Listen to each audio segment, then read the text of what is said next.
Hello, everyone, and welcome to this year's 2025 annual Write Hive conference. I am Patry Jones, and we are here at the live comps title presentation. We're going to learn about comps. We're going to learn how to make sure we've got good, accurate comps, and we have our wonderful presenter here, Lauren D. Davila, who will be leading us through it. So just in case you guys don't know who Lauren is a disabled pushcart nominated Latina author, anthologist, and editor. Her debut short story collection, The Patron Saint of White Menageries, is forthcoming from Creature Publishing in 2026, but she has also edited 6 short story anthologies, including To Root Somewhere Beautiful, an anthology of reclamation, seeing there, that came out with Outland Entertainment, March of 2024. Her poetry and short fiction has appeared in places such as Granada Magazine, the Paragon Journal, Voyage YA, in parentheses, and Poets Reading the News. Lauren has an MA in English from Claremont Graduate University and an MFA in fiction writing from George Mason University. She's currently an acquisitions editor at Inkton Gray Press and the assistant director at Pocket MFA.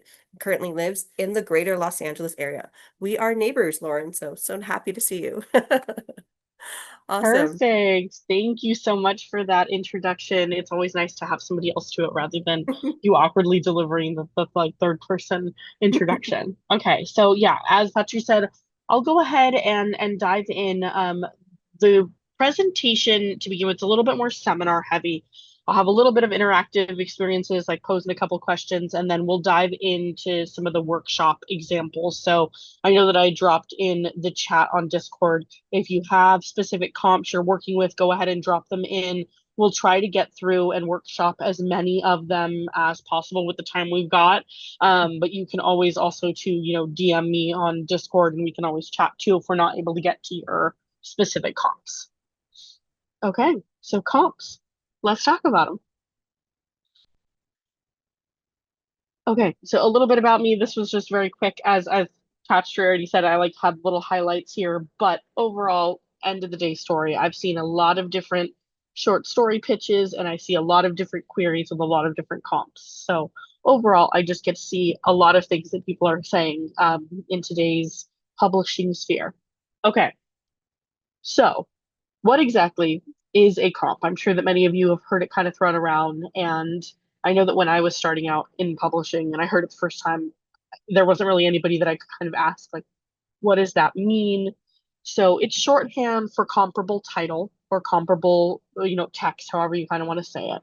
So they are utilized in very specific ways. We'll kind of go into them, but overall, they are, I say books here, but we'll talk a little bit about that, that are similar to yours in one of a few ways. So either the content itself is very comparable, or in some ways, the sales trends are expected to be similar. So that second point, I think, is a little bit more publishing professional specific rather than writer specific. That's probably what like an acquisitions editor, for example, might be utilizing when they're using a comp. So as I said here, they're used in a lot of different ways. The most important way for all of you is probably when finding an agent. Agents will ask for comp titles for your specific manuscript. But it kind of doesn't end there. So the agent will also use it when they go out on submission to editors. And then, as I said, the acquisitions editor, when they're bringing it back to their publisher, they'll use comp titles as well. And also marketing purposes, right? So it can be used in self-publishing, indie publishing, a lot of different formats. But I guess, what's the goal? What's the end goal for these comp titles? So in a shorthand way, I say in here, comp titles tell the audience, and as I said, it can sort of be a different people or different players, right? So agent, publisher, reader, whatever it might be, what to expect, and also how your manuscript fits into what they already might be familiar with. So for me, the way that I envision comps, it's kind of one of the easiest ways for me to orient myself within your manuscript. So it answers a lot of those I have on here, like the who, what, when, where, why questions. So if your comp titles can help orient the person that is viewing your manuscript, whether that's agent, whether that's a reader, whether it's a publisher, that will be very helpful right off the bat. You feel that familiarity. I think when I pull up a query and I see comp titles that I can immediately envision what the book is, or I know what it's going to tell me, that is really helpful. And it also helps I have on here, right? It's how the manuscript will make you feel as well. Okay. So we're gonna do, before we kind of dive into all the different like rules and guidelines and stuff, I wanted to use an example to orient ourselves. And we're gonna go through a couple of different examples. So this is for those of you who don't know, Marie Lu, fantastic like science fiction, fantasy, speculative genre writer. Just sold this book, which I'm very excited about. It's called Red City. So the beautiful cover is over there, and I wanted to just put it up for everybody. But this is the pitch, yeah, as she put up when she announced the manuscript on her socials. So I thought it was a really interesting format. And there's a couple of different comps in here, and even one that maybe is a little bit more veiled than the others. So I would anybody want to read it out loud by chance, if there's anybody who wants to jump in and help me out here so it's not just my voice the whole time. If not, I can definitely do it. But in case I, anybody wants I can do it to. for you Sure. if you want. Go ahead. Yeah, go Here for we it. go. All right, so Red City by Marie Lu. The Godfather meets the magicians in the sweeping adult debut from #1 New York Times best-selling author Mary Lu. Perfect for fans of V.E. Schwab's Red City. Red City is a dark and deadly contemporary fantasy of magical warfare, star-crossed ambition, and the pursuit of perfection at any cost, set in a glittering alternate Los Angeles. Perfect. Thank you. Okay, so can anybody sort of identify at least one or two of the comps here that are in this specific excerpt? There's a couple that I think are pretty in your face, but there's also one that's a little bit more hidden, and maybe I would say like half of one as well. There's someone in the chat. Yep, yep. There we go. All three of them. You got through the three. So right, the Godfather and the Magicians, which are italicized. So that's like the #1 easy way to tell that those are being used as comps. But also the V.E. Schwab one, which is a little bit more veiled, right? Perfect for fans of V.E. Schwab. So not necessarily one specific Schwab text that's being given, but just the overall aesthetic of if you enjoy V.E. Schwab, you will definitely like this. And I also partially think that like the glittering alternative Los Angeles is also a little bit of a comp. Um, for me at least, I feel like this also tells me a lot about the world that we're going to inhabit. It's not necessarily a second world fantasy by any means. This is definitely more urban, more contemporary, something that's really set in today's world and today's age. Okay, we'll go through a couple more examples, but this one was one that I thought was like really well done, obviously very professional. Marie Lu has published many books, so she knows what she's doing in terms of comps and is really able to talk about it. And we'll talk a little bit too about her use of specific comps in here, because for those of you, it's we'll talk a little bit about texts as comps as opposed to just books as comps. So I know The Godfather, a little bit ambivalent there because book, but also movie. Okay. So what do we need to know? Minimizing, sorry, all of you so I can see my screen a little bit better. Okay, so these are a couple of questions to keep in mind as you start organizing your comps. So the first thing to utilize, this is something that I think is extremely important, is how relevant and how recent your comps are. So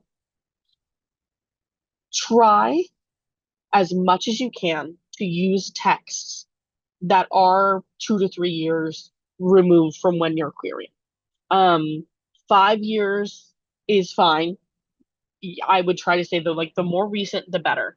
You want to show that you have an understanding of the current publishing world. If there's people that are using some, we'll talk a little bit about sort of like big texts, but if you're saying something is only linked to Greek mythology and you're utilizing like really big texts, right, that are thousands of years old, there might be another more recent retelling that you can utilize or something else that would show that you're actively engaging in the current and modern publishing sphere. So that's just kind of my thing there. 2 to 3 years, as much as you can, would be number one goal for you. Recent is relevant. Okay. Another thing to try to do is to make sure that your book is matching the same audience as much as you can with your comp titles. So as I said on here, like a romance with a romance. Like if you're querying a romance, I would hope that your comp titles would probably be in your same genre. Every once in a while, sure, that might not be exactly 100% followable, but overall, you should be able to probably comp it to something in your specific group, right? Horror with a horror novel. I would hope that you wouldn't be, comping your romance to a horror book or the other way around for genre convention purposes. And then I also would say attempt to match age group as much as possible, right? So you wouldn't necessarily want to do a middle grade comp if you are querying an adult novel. For example, I know that this is used also. I'm going to keep using Greek mythology because it's very easy. If you're querying an adult romance and you're comping it, this maybe I don't know, so like the Percy Jackson series or something like that. I would say there's probably some other, Greek mythology retellings that you could look at in the adult category. Um, I know most of you are probably working on novels, but also if you are working, I don't know, let's say a poetry book, or in this case, like something hybrid, I don't know, like an illustrated memoir or something, try to find comps in those genres as well. So that was just sort of a little bit of an aside. Okay, so just to review these first two before we move on. So relevant in terms of time, as recent as you possibly can, and then also making sure that your comps are trying to match your genre and age group as much as possible. Okay, this is the one that I think is uncomfortable for some people, but I'm going to say it anyway. So the comp also should be semi-realistic in scope. So if you are, for example, querying something and you comp it as like the Bible meets the Odyssey, chances are your editor or agent is probably going to just say, like, what do you mean? You want it to be something that is a little bit more tangible. And I don't want to just say contemporary, but if you are giving these huge stalwarts, like, I don't know, War and Peace, or I said on here, like Lord of the Rings, these huge, massive franchises with huge bases and huge, you know, not just fan bases, but experiences in the world. I probably wouldn't use more than one of those, and I would try to steer away from them as much as possible. Chances are you can probably find something that's a little bit more narrow and a little bit more specific to your manuscript than the Bible or the Odyssey or the Lord of the Rings. Okay. And then the other thing to keep in mind is your comp relatively successful to where you'd like your book shelved? So this is something that's just, knowing your specific genre, knowing your manuscript and knowing those things.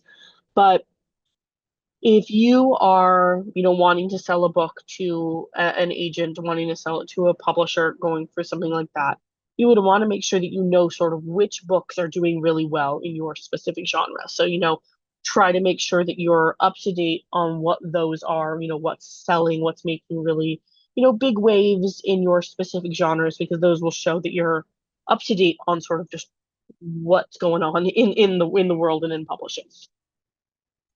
Okay. So we will come back to these, and these will definitely help us when we're looking a little bit at the comps that some of you have dropped in the chat too as well. Okay, so these are a couple of different thoughts and asides, which will be very helpful as we go into the workshop space. So number one is the comp doesn't need to be a physical manuscript, for example. It doesn't need to be a book. This is something that I think is very strange for some writers because they always hear that it has to be a text. I have seen fantastic pitches that are related to, a video game or a movie or a music album, a, specific, I don't even know what else it could be, a play, whatever it might be. And as long as it fits within your genre and the angle that you're approaching it at makes sense, I say go for it. I think they're really fun and some things are really timely. I don't know, for example, I could see somebody trying to do something for like Love Island right now if they were to try to pitch a romance, things that are just sort of in the cultural zeitgeist. So that's just something to kind of keep your eye on. And I know it's hard to sort of switch queries a lot, but if you want to update queries as things come along, it could be really helpful to do. Yeah, comping the Bible is great. Yes, it definitely is. I mean, I understand if you're doing, for example, a specific like Bible story retelling or specifically of a specific character. Okay, that makes sense. That definitely does. But I think that there's also other ways that you could probably approach it that would make it better than just the Bible.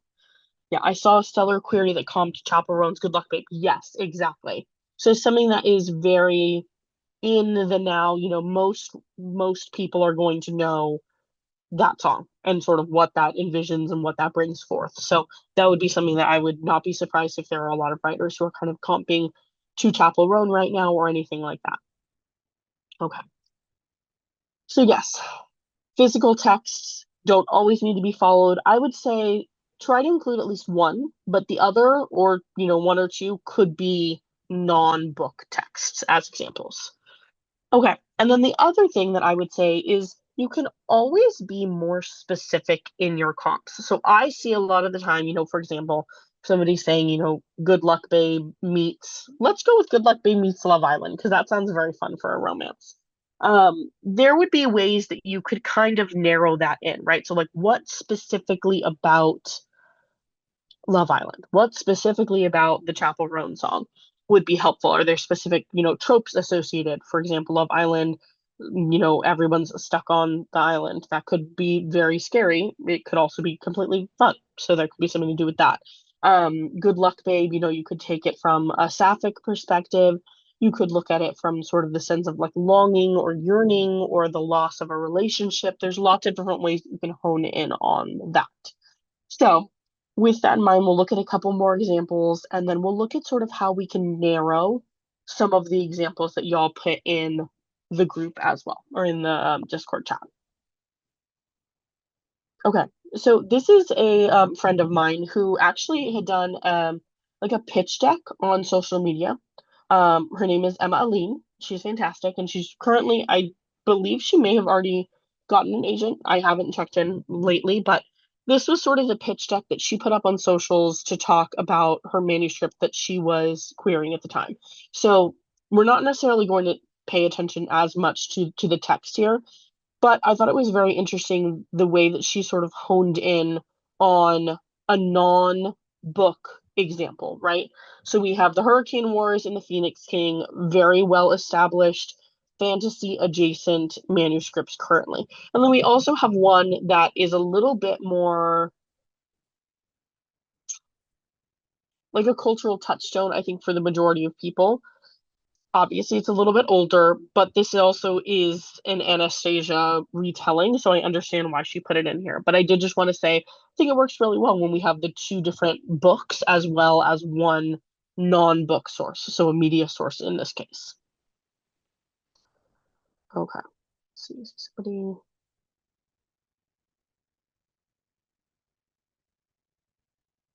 Somebody said, I imagine some of my horror stories and novellas in the style of Tim Burton's animated movies like Corpse Bride and Nightmare Before Christmas. Yeah, that's fantastic. And I would say, in that case, if you were going to use one of those comps, like I would obviously recommend like one rather than both. And then maybe trying to hone in on what specifically about it appeals to, or like as you see it as a comp. Like what about that style? But we can talk a little bit about that too in the workshop element of it. Okay. So here's another example. This was a publisher's marketplace deal. I've got, I think, two or three more of these we can kind of just go through. This is one of my friends, Sydney Shields, who's fantastic, just sold this manuscript. And in here, both of these were non-book sources. So Regency inspired, well, I guess, okay, Bridgerton, yes, book source, but in the cultural zeitgeist is very well known right now for the TV show adaptation. So it kind of toes that line. Sydney was able to include it because it is both book and TV, but again, media source, as well as the movie Practical Magic. So I thought that this was a really great pitch, right? Those are two very well known sources. You can definitely understand what the vibes and aesthetics of this manuscript are going to be. And then also gave us the, knowledge with Regency inspired that it's going to be historical in scope rather than a contemporary, like Practical Magic.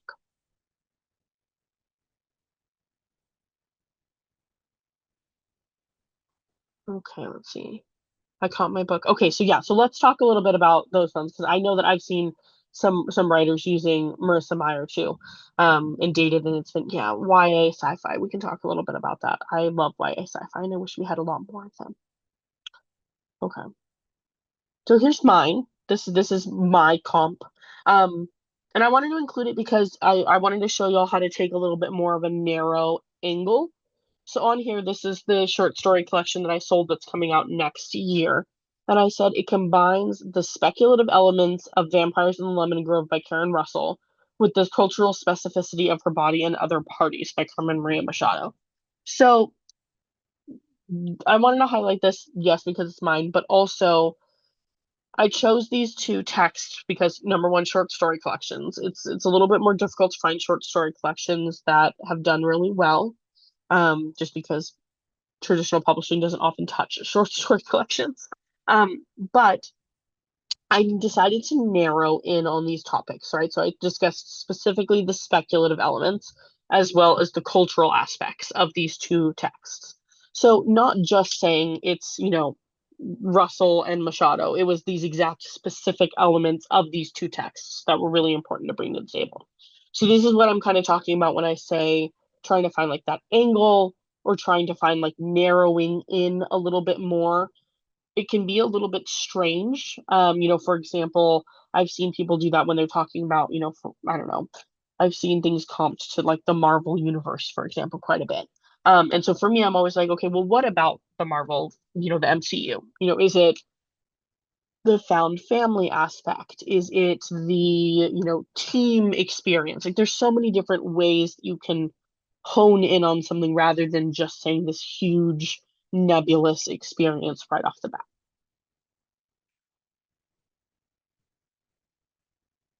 Okay. Whoops. Oh, okay. I think this is, I believe, our last example. And this one sold pretty recently. Julie Liu, fantastic writer.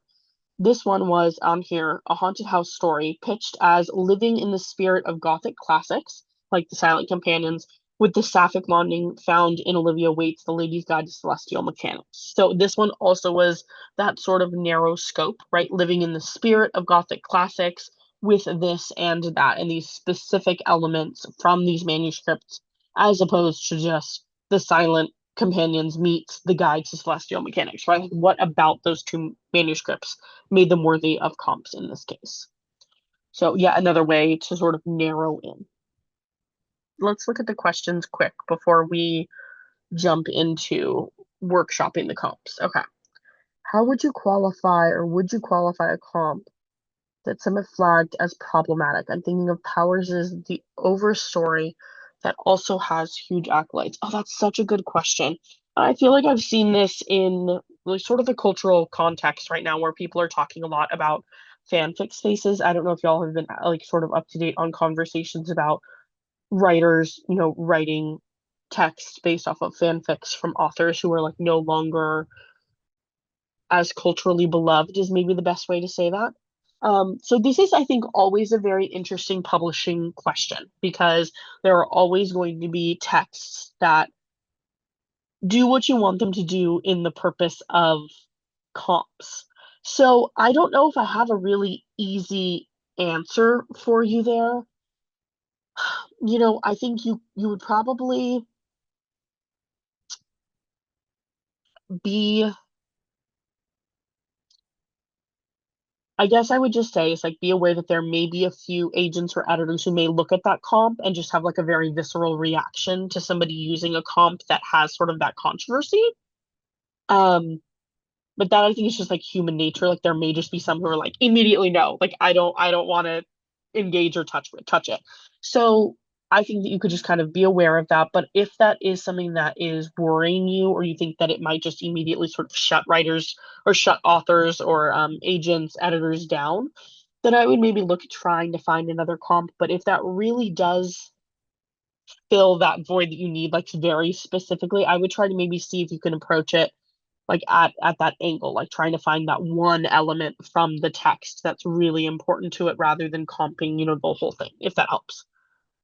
When it comes to writing comps in a book summary on store pages, do I mention trad published hits, which even the platform's algorithms will automatically recommend? Or should I use indie comps as I'm an indie author? Oh, okay. So I don't necessarily think, you need to be necessarily using, if you're an indie, so okay, let's say you're a self-published author, you have to be using comps that are all self-pub, or indie, you need to use indie, trad, you need to use trad. I think you can mix it up as much as you want to. So I wouldn't be too worried about trying to make sure one or the other works more than anything else. Okay, let's see. Next question. When choosing comp titles, what's more important? Capturing the mood and themes of your story, even if the comp doesn't share the same elements, or highlighting elements that the comp shares with your manuscript, even if the mood, themes, or vibes aren't the same? That's a good question. And I also feel like that's sort of writer to writer specific. Like, I think it depends what you want to get across to the agent or editor or whomever you're giving these comps to.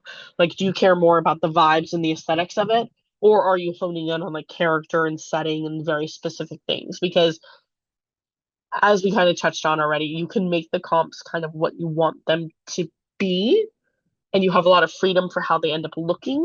So I think it just depends, Ange, on what you want to get across to whoever is interacting with your comps.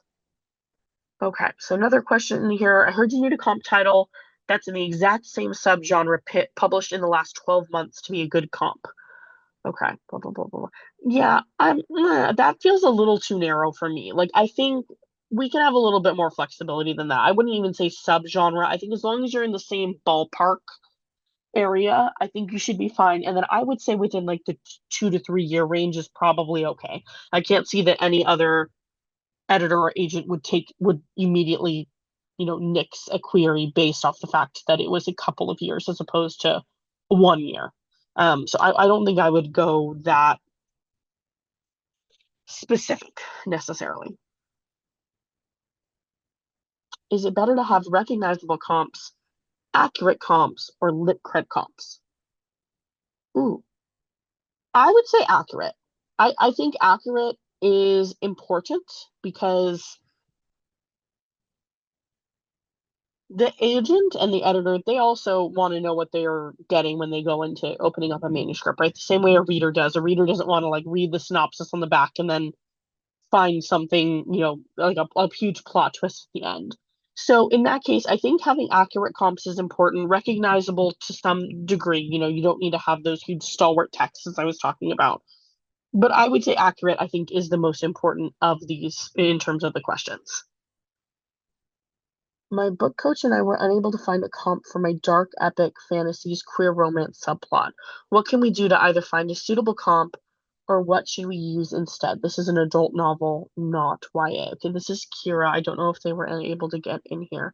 Um, Dark epic fantasy queer romance subplot. So that's really interesting because I think that's like very narrow, and I feel like that could be why you're not necessarily finding a comp for all of those experiences, but I would maybe see if you could hone in on maybe like one of those. So I'm sure there's going to be a text where you can find that would be like an epic fantasy, right? I'm sure there's going to be a text that you could find where there would be like a queer romance in there. So it may be as specific as trying to find like one comp for that experience and one comp for another, as opposed to trying to find only one that fits all of it. Because it's true, you may not necessarily find something that fits all of those different sort of adjectives lined up in a row. So if you're encountering something like that, Kira specifically, or anybody else in here, where it's just like there's not a comp that encompasses it all, it may be worth it to try to find a comp that encompasses like 75% of what you're trying to aim for, or 40% of what you're aiming for, and then supplementing it with something else that might also be able to help there. I started writing a novel more than 5 years ago. Isn't comping a novel from 2 years ago after finishing the multiple drafts to show this book was written with knowledge of the current market, lying? Oh, that's so interesting. I don't think I've ever thought of it as like as lying. I feel I know so many writers who have sort of like trunk or drawer novels where they've written them like 10, 15 years ago. And maybe, the vampire novel at the time would have been comped to Twilight. but also at the same time, like there's a vampire novel, for example, that's been published since then. So I would say I think you can still look at where the market is and what market trends are out there, and also find manuscripts that are similar. If you feel so passionately that it's just against your sort of core and it does feel like lying, then go with that. If you really do feel like you just like can't do it, you got to go with comps from when you were drafting. You can, but I don't think it's necessarily lying. I wouldn't classify it as, it's just being aware of the market and sort of what manuscripts are out there. Is it okay to comp your romance-free YA fantasy to a YA fantasy with a romance in it? Absolutely. I think if they're both fantasy, I don't see necessarily a problem with it. Um, you could always also too, if you really wanted to talk about, let's say it has the world building aspects of this book as opposed to the romance aspects of this book. There's a very easy way that you can kind of hone in on specifically, like why you decided to comp that manuscript over another, because there's probably a very specific reason for you. If that is the case then. Should your comp title, we kind of answered that, plot versus character arc. Um, I think it just kind of depends on what you want as the writer.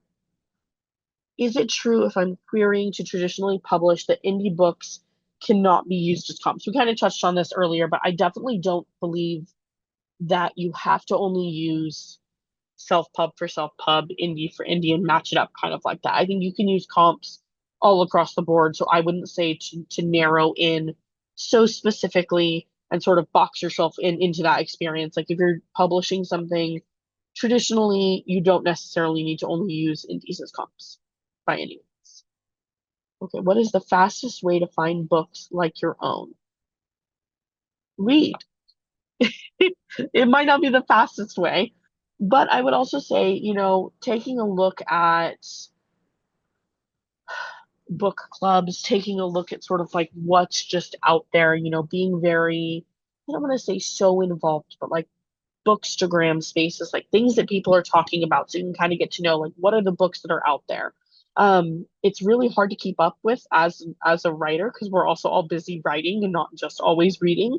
But I think the only way that you can kind of keep up to date on comps is to continuously kind of be reading and engaging with what other writers are putting out there. Yeah. If I can add to that, I end up reading a lot of blurbs of things that are already published. So even if I have not read the book yet, when I read the blurb or I read the synopsis, I'll find if there are similar aspects, and then I'll try to do like speed reading through it to see if it matches your story. So that's a good way to specifically hone in your research. I found it's definitely in the kid space. It's hard to, want to just stick to the big well-known ones as a kidlit author. And then picture books, it's like if it's a picture book, it takes you what, like 10 minutes, 5 minutes to read it. So you're going to be good. But reading those blurbs can kind of help you gain that insight, and then you can decide further whether it matches. Yeah, and I've also seen, there are a lot of writers who put this up, and I need to get better about social media. So I know that I'm always sort of keeping this in mind, but there are a lot of writers too that will say, like if you're a fan of like this thing and this, and you like this album and this, and they will put up all these sort of like carousels and things like that. And I know that, specific publishers will also kind of do that in terms of marketing internally. So I know that on, for example, Edelweiss. I don't know how many of you are sort of on the platform or have kind of looked at sort of the way that publishers market or what they do. But there is also that ability, like they will often have writers themselves fill out, like who is this book for? And that's also, I think, a really good way to sort of hone in on audience and think about comps in some ways. So that's also maybe a more non-traditional way, Christine, to kind of take a look at it. Oh, and somebody dropped in here a database, a comp title database for anything SFF and horror. So that's fantastic. So everybody copy that link down because I'm also going to copy that link down and take a look at that. That is super helpful. Okay, so I think that was most of the questions that were in the chat here. But if anybody else has other questions, keep dropping them. Awesome. If people do not have any other questions, knowing that you are an acquisitions editor, can you kind of let us know what it is that you look for? And then maybe in terms of comps and or connected or not, what is it that you look for that maybe people can kind of keep in mind as they reach out to you for specific questions? Yeah, I feel like it's so hard because so much of it is like feeling and vibe. And, Mhm.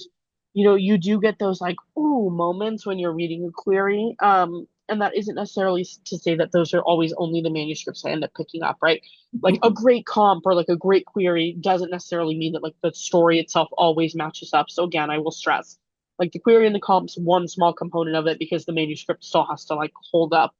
I think for me, I think we've all kind of touched on this, but like something really inventive, like things that sort of mishmash things up in a very interesting way. I've seen people put together just like really cool things that also just seem so disparate that are able to somehow work.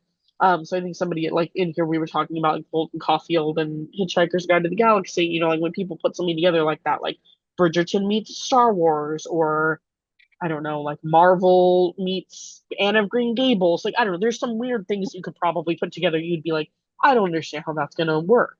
And that I think as an acquisitions editor, those are kind of the ones that pique my interest and just make me go like, okay, hold on, wait, I want the full because I want to just see like what do you mean? Like how could that possibly happen? Um, I'm sure that's how like for example, I don't know how many of you are familiar with like Pride and Prejudice and Zombies. Like I'm Mhm. sure whoever got the comp for that, they were like, yeah, it's a Pride and Prejudice retelling, but I just threw zombies in there. Like immediately, I would have been like, what do you mean? Like I need to see this right away. Like Mhm. how does this work? So I think that there are really interesting ways that you can subvert things and add things in there. For example, like I don't know, as I said, like Anne of Green Gables, but with goblins. I would be like, sure, give it to me. I don't know what that looks like, but I'd love to see that. Right, So it can be something as similar as that. I know we were talking about specific comps, but I've also seen a lot of times people do that, like blah blah blah blah blah, but with this, right. or in an alter or a set on Mars. There's a lot of different ways you Right. can do things. It's all just being inventive and just finding different ways to explain what it is you're doing. I guess that's what I would say. Awesome. Great. Well, thank you guys so much. It seems like we're kind of hitting the end mark here. So I will let you guys kind of wrap up. We'll wrap up the Zoom, we'll end the recording. And if you guys continue to have questions, please feel free to drop them into the Discord. We will kind of keep those open all through the weekend. And we hope this has been helpful for everyone. So thank you much. Thank you guys so much. Enjoy the rest of the conference. Thanks, everybody.